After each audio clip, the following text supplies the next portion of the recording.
Wala nang maraming paligoy-ligoy pa, diretso sa punto na. Maiksi lang ang komentaryo, pero diretso sa punto.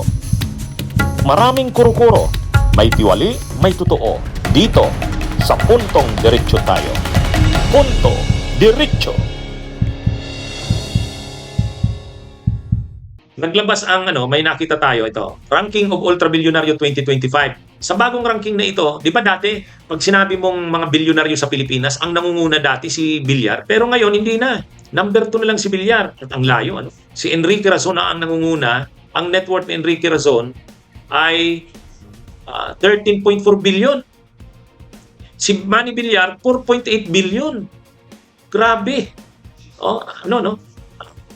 Number 1 noon si Villar. Ang binaba ng net worth ni Villar ay 74%. Negative 74% mga kabunyog. Ha? Si Razon tumaas ng plus 23%. Ha? Pero si Villar 74%.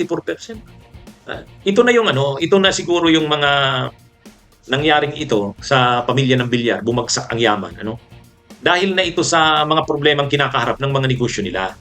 Alam naman natin yung Prime Water. Ang problema 'yan.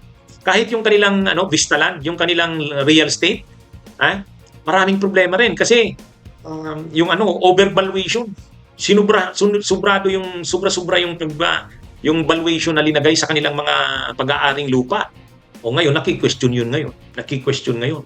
Sa SEC, naki-question. Kaya maraming problemang kinakaharap. Ang alam nga natin yung Prime Water, ibininta na yata nila yung Prime Water. Kaya ang problema kasi sa yaman, ang lumilitaw dito, ang problema kasi sa yaman ng Villar, nakakabit sa politika. Kumbaga, ang sobra silang yumaman, nagamit nila ng todo ang politika.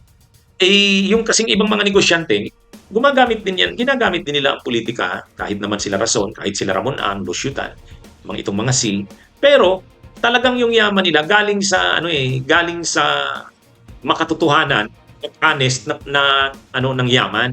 Ha? Ito kasing Villar, tulad nun, overvalued yung halaga ng mga lupa, overvalued. Ibig sabihin, mayroong pagkasindikato. Kasi binumbahan mo yung valuation ng lupa. Kaya, syempre, yung assets mo, yung net worth mo dati, sobrang taas. Pero hindi naman yung totoo kasi binumbahan nga Parang may sindikato na sinubrahan yung valuation ng mga lupa ng real estate business nyo. Ngayon, kinokorek na yon. Di biglang bagsak ngayon. Ganon din yung mga kontrata nila ng Prime Water. Napaboran sila nun kasi syempre malakas din sa politika ang mga Villar. Ngayon, marami na ring mga kapalpakan, marami nang nagrereklamo sa Prime Water. Naobliga na sila ngayon na i-dispatch na ito. Kaya, kumbaga, yung dati kasing lakas ng negosyo ng mga Villar lumalabas, hindi totoo na yun talaga yung lakas nila. Halimbawa, yung valuation ng mga lupa, overvalued. Binumbahan lang. Hindi naman talaga yan yung totoong value ng lupa nila. Yan yung problema diyan. Kaya ngayon, tinalo na si Villar ni Enrique Razon. Malapit na nga sa kanya si Ramon Ang. Sila Lusyutan, yung mga C, yung mga Co. Yan mga kabunyog, mga kababayan. Ito, kahit sa politika, pagkahina na rin ang kapangyarihan ng mga Villar sa politika, papahina na rin. Muntik na nang matalo yan si Camille Villar. Muntik nang matalo.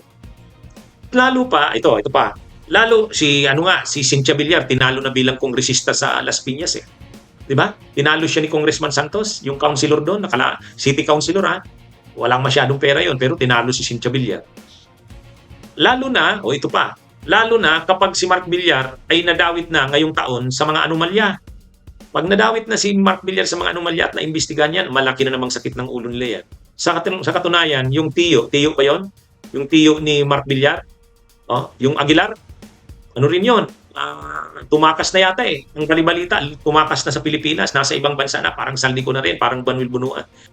Yung kontraktor, at the same time politiko, sasangkot din sa anomalya, sa flood control.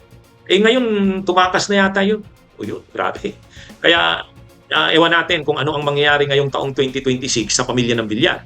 Ang malinaw, nararamdaman na nila yung epekto. Bagsak na ang kanilang mga negosyo, hindi na top si ang Villar sa mga bilyonaryo. At marami silang kinakaharap ng problema. Dinispatch na yata nila ang Prime Water. Itong overvaluation ng kanilang mga real estate assets, hindi pa yata nalalampasan nila to. Hindi pa.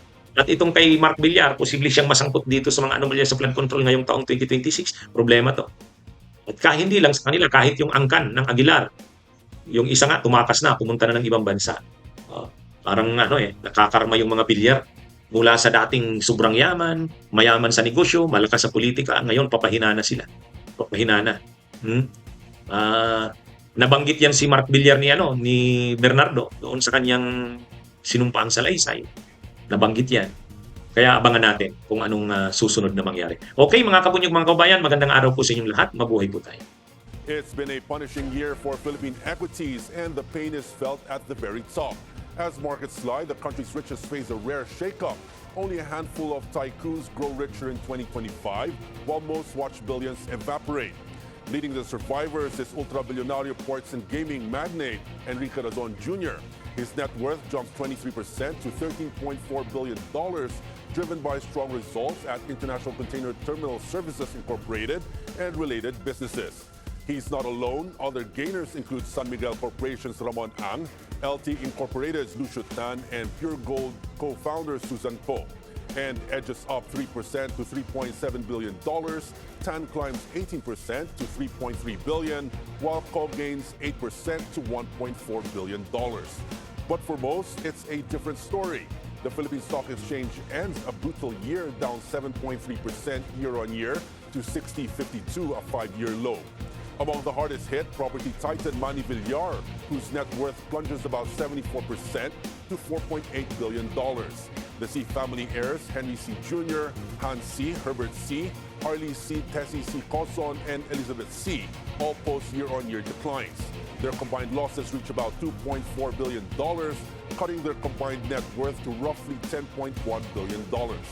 Property tycoon Andrew Tan's net worth falls 11%, shedding $200 million to $1.6 billion. More than a rich list reset, this is how winners and losers are being rewritten at the top of the Philippine economy.